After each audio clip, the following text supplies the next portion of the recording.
అనవేమారెడ్డి కేవలం ఒక రాజు మాత్రమే కాదు, అతను ముక్కలైన తెలుగు నేలను ఏకతాటిపైకి తెచ్చిన ధీశాలి. అనవేమారెడ్డి తన సోదరుడు అనవోతారెడ్డి తర్వాత సింహాసనాన్ని అధిష్ఠించారు. ఆ సమయంలో రాజ్యం అంతర్గత కుమ్ములాటలతో, పొరుగు రాజ్యాల దాడులతో సతమతమవుతోంది.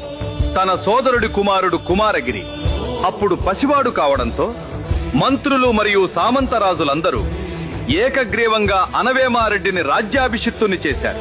ఆయన తన పట్టాభిషేక సమయంలో మహనీయ ఆంధ్రదేశ పట్టాభిషేక సంభృత మహాభాగ్య అనే బిరుదును స్వీకరించారు.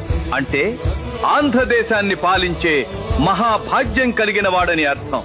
ముస్లిం పాలకుల చేతిలో ఉన్న రాజమహేంద్రవరాన్ని తిరిగి స్వాధీనం చేసుకుని, విజయనగర రాజుల చేతికి చిక్కిన శ్రీశైలాన్ని తిరిగి గెలుచుకుని అక్కడ వీర శిరోమండపం నిర్మించారు. ఉత్తరాన సింహాచలం నుండి దక్షిణాన కంచి వరకు, పడమర శ్రీశైలం వరకు తన రాజ్యాన్ని విస్తరించారు.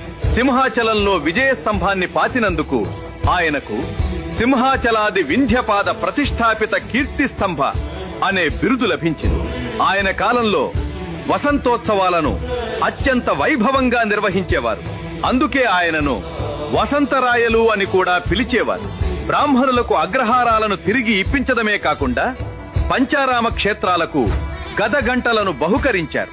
విష్ణు పురాణకర్త వెన్నెల కంటి సూరన వంటి కవులను ఆదరించి తెలుగు భాషా సాహిత్యాలకు స్వర్ణయుగాన్ని అందించారు.